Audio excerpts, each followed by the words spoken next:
Hey folks, Kevin here. Well, it's May 2nd, 2024. I hope it isn't too breezy this morning. It's a little breezy out here. Beautiful sunny day, 51 degrees Fahrenheit here in central New York. Absolutely gorgeous. I've got Elon over there, the Takushi TB290 excavator warming up. We're up in the third food forest, so this is the area I started working on in the fall, totally replanting this. I removed the swales last spring and smoothed out a lot of the soil that we've built up over the years. So this has really turned out to be quite nice. And I did do some more tree transplants up here from the second food forest, and then I brought the service berries from the first and the second food forest up here. Got those mulched in yesterday. And yesterday I went ahead and marked out the spots where I'm going to transplant 9 of the grapevines that we've got over here that I pruned but haven't transplanted yet. So we're going to dig those up this morning, get them over here, get them into the ground, and so that's what the plan is for this morning anyways. Let's see if I can get these guys transplanted over here. So big soft spots up there, which are the big valleys that I had to fill in, but we've had so much rain, the ground is actually saturated, and the soil is pretty much compacted from me working this whole area, which isn't ideal as well. But grapevines are about as hardy as they come, so they should work out just fine. So I'm going to get started now, and we'll see how the day goes.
Okay, I'm not quite done here yet, but I thought I'd share with you one of the problems. So I've been trying to get the grapevines pretty much in a straight row here, 10 feet apart. That's been working out pretty well.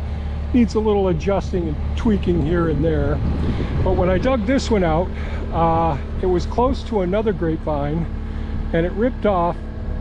So if you notice when I was doing this, the root structures on these grapevines are quite extensive. Very, very extensive. And when I dug this one up, part of this part here was underneath another part of another grapevine. So it got stuck. I ended up cutting it off because these roots are quite long, because what ended up happening was this part here ripped off. You could see how it was, and and this is some decent roots. So I'm going to put both of these in the ground and see if I can get them to take. It's iffy, but I will have an extra one if I have to redo this. So just wanted to show you, it doesn't always come out great, but we'll see what happens.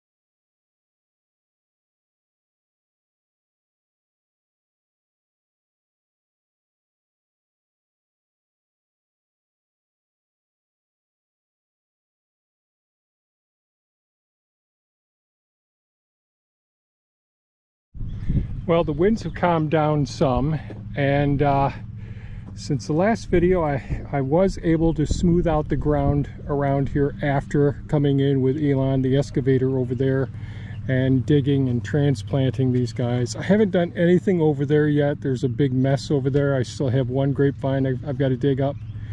I did tease out the tree guards, like those right over there on the wood chip pile there. So they were all around the base of these, and they were intertwined. So grapevines, every time that part of the vine touches the ground, it'll start sending out roots. Really, really easy to propagate grapevines.